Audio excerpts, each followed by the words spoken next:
Protect your DNA. BioPQQ can promote formation of new mitochondria. Infowarsstore.com.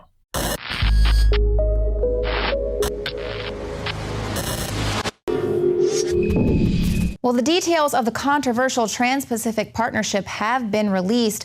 Of course, this is setting the stage for a major debate in Congress, but to hear the AP tell it, you'd think everything was just A-OK.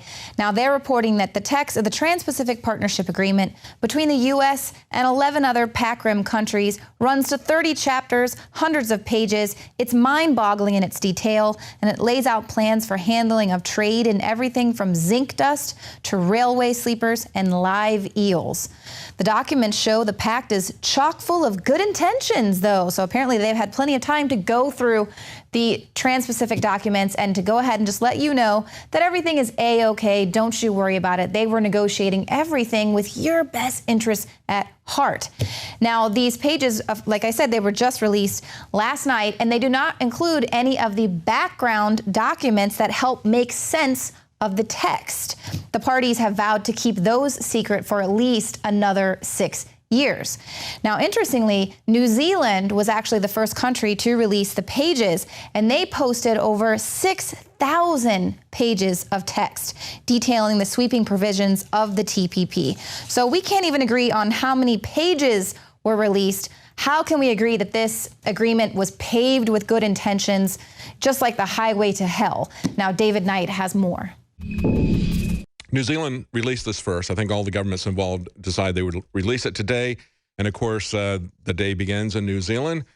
They pointed out, and now some American sources have said that it's 2,000 pages, but they're saying it's 6,000 pages. See, we don't know what's in it yet.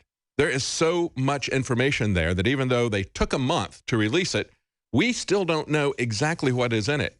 Yet, I thought it was very interesting that the AP came out with just a glowing review of this, saying details of the controversial Pacific trade deal are released. They say it is mind-boggling in detail, but they already know what's in it, even though it's so large. They say it is chock full of good intentions. I'm serious. This is what passes for objective journalism in the United States. This is the Associated Press, the revered mainstream backbone here.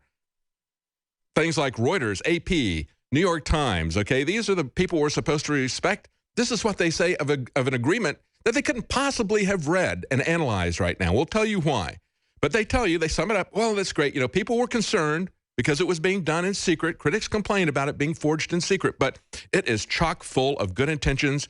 These negotiators have agreed to promote environmental sustainability, respect rights and needs of indigenous people, temper protections for drug patients with safeguards for public health, and access to medicines. I mean, you know, what's not to like about that? What a piece of propaganda. And then they go on and say, you know, instead of saying no amendments will be allowed, which I consider to be a bug, they say that's a feature. And this is the way they report it. Lawmakers can't nitpick the deal with amendments. Yeah. They're not going to have any say, folks. Yeah, isn't that a great thing? Isn't that a great thing that our Congress agreed to subvert the Constitution for a treaty, because that's what this is. It's a treaty. They said, we're going to ignore the constitutional process for a treaty. Why not? They've ignored the Constitution for their illegal war on drugs for 44 years. They needed an amendment to prohibit alcohol, but they prohibit everything now unless it's expressly permitted. So, yeah, why should they worry about the process for running a trade treaty through? Just ignore it. And the good news is they can't nitpick it with those little pesky amendments. They can't hold it up. It's going to immediately, it's got a time frame where if they don't bring it to the table to vote on it, it will automatically go there. Well, in terms of New Zealand, let's look at what some people there are saying.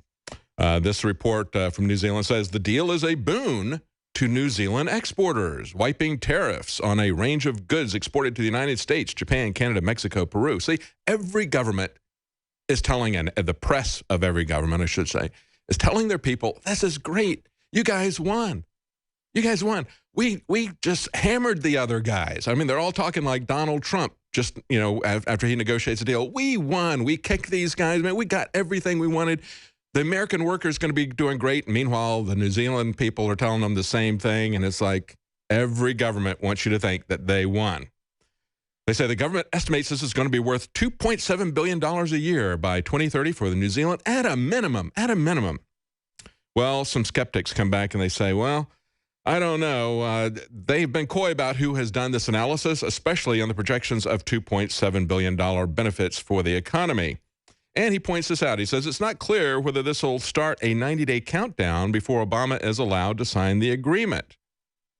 An analyst from New Zealand said, not from New Zealand, TPP opponent, I'm not sure where this professor's from, Jane Kelsey, said the legal text was not enough on its own. We need to see the background documents that help make sense of the text, but the parties have vowed to keep them secret for another 6 years. In other words, the life of the agreement. So we're not allowed to see the background legal documents to help understand this. That's going to remain secret.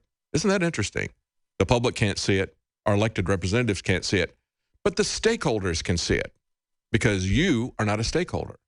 You don't have a stake in the future if they run this through the way they want to run it through. Now, again, RT has comments on it. They say the negotiations lasted for 5 years. Yes, Obama has said the main target of the accord was to oust the Chinese dominance in the region.